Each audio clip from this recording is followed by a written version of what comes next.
Hello, and welcome to the Lucidus podcast, where I explore everything because I believe everything is connected to everything else. Also, because I believe in the infinite, unbounded potential within each of us. And I have to tell you, as I said that opening line, I almost had to pause thinking about how everything is connected to everything else. And when you really start to see that, it gives you enormous pause. It gives me enormous pause. Today, I want to share a couple of things I've written. So I went to a dinner party last night. Lovely party, wonderful people. There were around 20 of us. And it was, I wouldn't say it was for writers, for people who write, because many of the people there say, I'm not a writer, I'm just someone who writes. So, but it was a dinner writing party. And we had two different little episodes where we were given a card, and on that card were two different quotes. And they were quotes that each of us had brought. We each brought two quotes, but they weren't our quotes. Then they were passed around. So I'm handed a little card with two quotes, and I can write on about either of the quotes, or I can try to combine them. And I have 12 minutes to write. So the first thing I wrote kind of just blew me sideways. And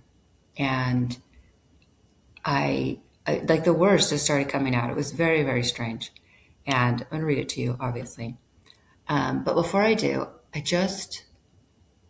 want you to imagine that you're having a conversation with yourself, that you have two different parts within yourself. Might not be hard for some of you to imagine because it's a literal daily experience with me as I ask myself questions. So it just started to come out in that premise. I wish I could remember the quote. It was, I don't even remember who it was. Oh, yeah, it was by Aleksandr Solzhenitsyn. And it was something about like the dividing line within each of us between good and evil. Said something along those lines. So I just immediately, I had 12. And the other thing about 12 minutes, it is not very long to try to write something that has any kind of cohesive narrative or anything interesting. So there's that. So I just started writing. And now I want to share with you what I wrote. And it said, what is the dividing line between apology and forgiveness? Okay, there's two parts of me. I'll try to use different voices. What is the line? Oh, and I'll actually try to read what I wrote. What is the line dividing apology and forgiveness? It's less of a line, I think, and more of a time. What do you mean by time? Linear, moment to moment? No, that is not time. That is calculation. I refer to the broad expanse of breath and the depths of heartbeats. How do heartbeats and breaths divide apology and forgiveness? I ask you to answer that. Tell me, what is apology? Apology is when you ask. No. Apology is when you give. No. Apology is when you realize you've made a mistake and then make that realization known to others, specifically those who were affected by your mistake. And so what then is forgiveness? That's when, I'm not sure, there's forgiveness to oneself, there's forgiveness to another, and the two don't feel the same. The first is like love, while the second can be love, but it can also be more of letting something go or seeing it in a new way. I think forgiveness can take so many forms, and maybe many forms for the same event, like layers of an onion or petals of the flower. Oh, I see. Or like breaths, the broad expanse of them. Or like heartbeats, layers upon layers of their depth. But I still don't see a clear dividing line between apology and forgiveness. Ah, yes, well then you do see. What? There isn't one, because one does not necessarily include the other. They are as close as a single heartbeat, and as far as a lifetime of breaths. How can the division be so great? Why isn't it more simple and easy? Because time is not a calculation. As I said, it is an undivided experience. So that was really a fascinating sort of like spur of the moment discovery. And it was interesting for me after I wrote it and read it to think about, the people in my life who've never apologized and never will apologize. Um, and I have forgiven them. Um, let's use an easy one: the rapist. Um, I've forgiven him. He never apologized. Never apologized, never will. I shouldn't say never will. He has not apologized to this day, and I have forgiven him. And so, I mean, it was a form of self love, right? It was obviously a form of self love for me to do that. I wouldn't say I love him. I didn't forgive him because I love him. I would say my forgiveness came from a letting go, right? It was many forms. That was definitely many layers. Um, and the dividing line between never getting an apology and forgiving, right? So apology and forgiveness don't always coexist. That's also an interesting, which I hadn't really thought about it that way. I was like, oh yeah, apology and forgiveness don't coexist. Often, I would say most of the time, they don't coexist. It's usually the person you most want or need an apology from, you never get it from. So what then is forgiveness, right? What then is forgiveness? So that was one interesting thing. I'd never really thought of the fact that apology and forgiveness really go together. I'd also never thought of the fact that forgiveness with oneself, with and for oneself, is such a deep expression of love. I would say forgiveness for another can be, but it doesn't have to be. There, like I said, that a lot of times forgiveness is just the letting go. Like that is, I release this. I release this back to some other power, much higher and broader than me. And I also love the time. I never thought about how I think so many times we think apology and forgiveness should be based on time. And time is just a calculation. We're really, our lives are not our life is not a calculation, right? It's this undivided lived experience.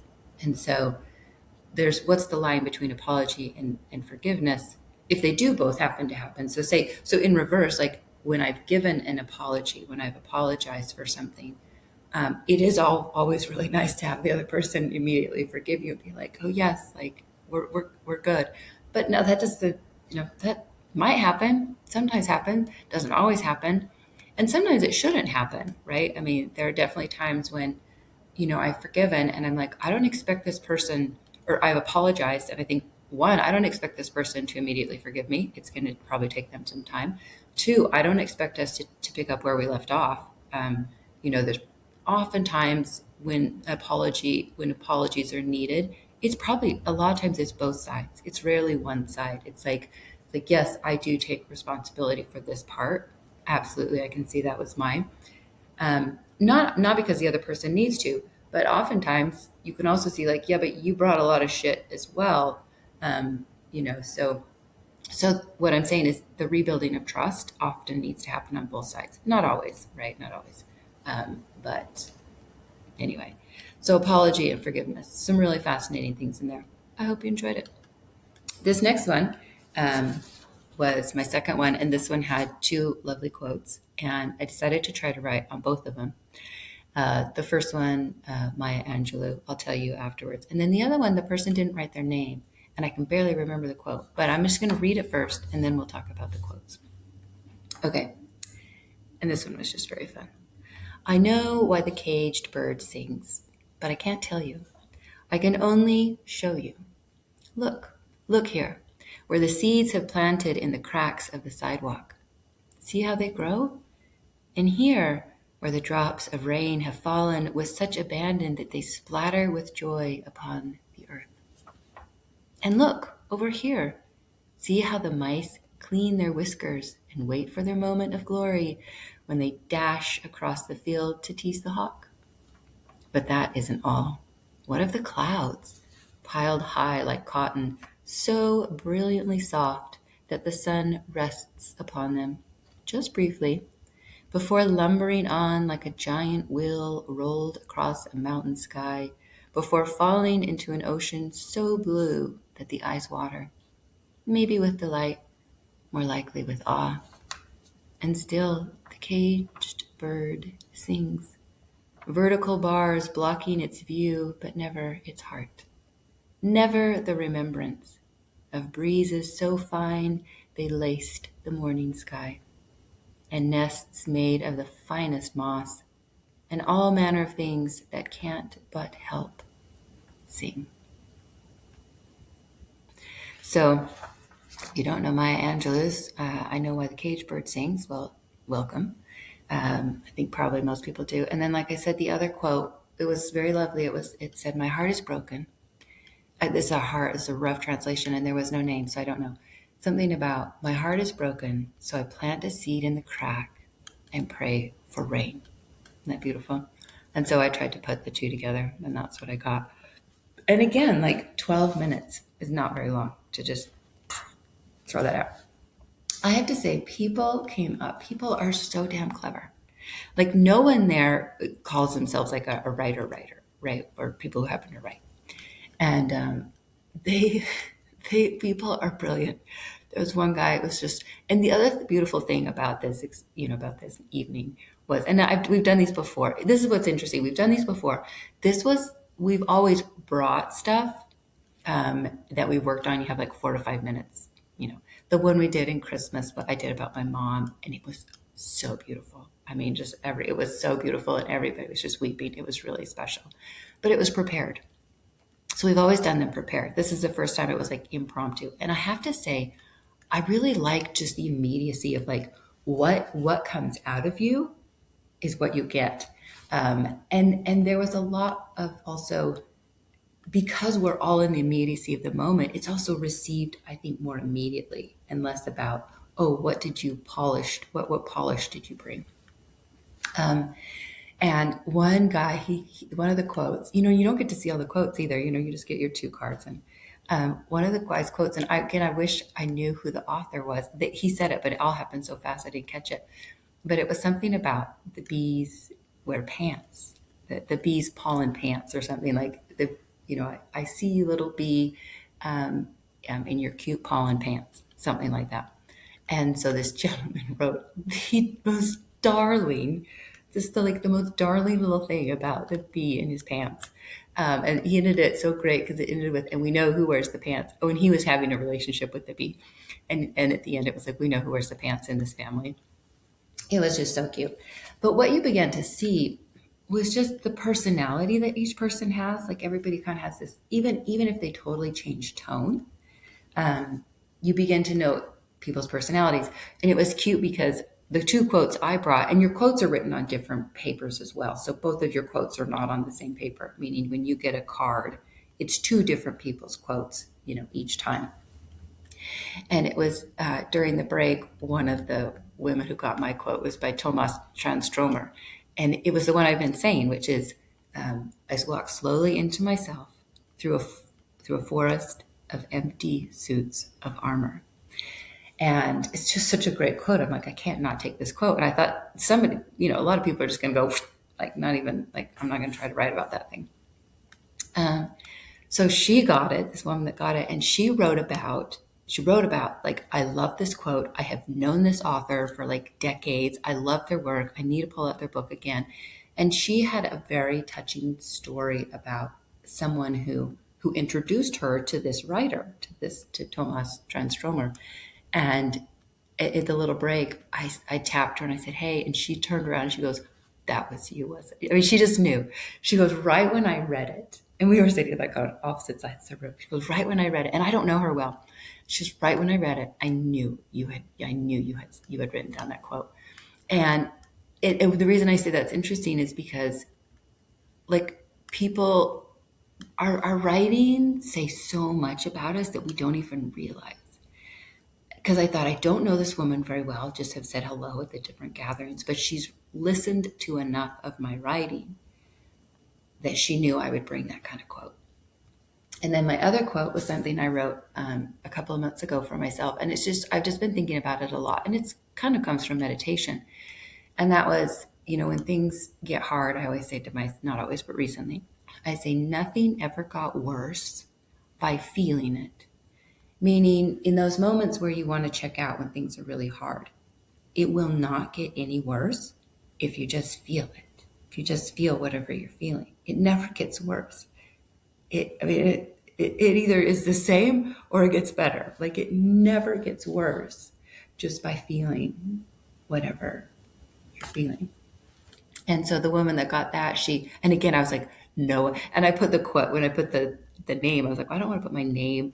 Most people there don't know my middle name. So I put S. Sawyer. I was like, they won't really know. I mean, it's my quote, but I'm not going to, they won't really know who I am. And she didn't recognize my name. She didn't know it was me. But I went to her afterwards and I just said, that was really, so what she did is she did this really cute thing where she talked about feeling stuff. Like when you feel sticky candy, like, yeah, that made it worse. So why do I want to feel that? Or she talked about like feeling stalactites in a cave, like that, everybody has mauled with their hands, like one of those kinds of things. So she talked about feeling things, with your hand. And then she goes, oh, wait, maybe they meant, and then so it was very tongue in cheek. It was very cute. It was very clever. And then she talked about, oh yeah, how interesting would it be if we quit writing about, she did something. Anyway, it was very darling. And so I just went to her afterwards and I just said, I'm glad you played with my quote. She goes, I wondered if that might be you. She was like, I was like, that's Sawyer. She was like, I don't know. That sounds like something she might say. So it was a darling evening. So much damn talent in this world. I mean, I just want to tell people, like, we're all, okay, maybe not everybody. So many of us have so much talent that we don't even realize. And it was funny because some people were there and they're like, I came because they brought me. I don't write. And then they read this beautiful thing.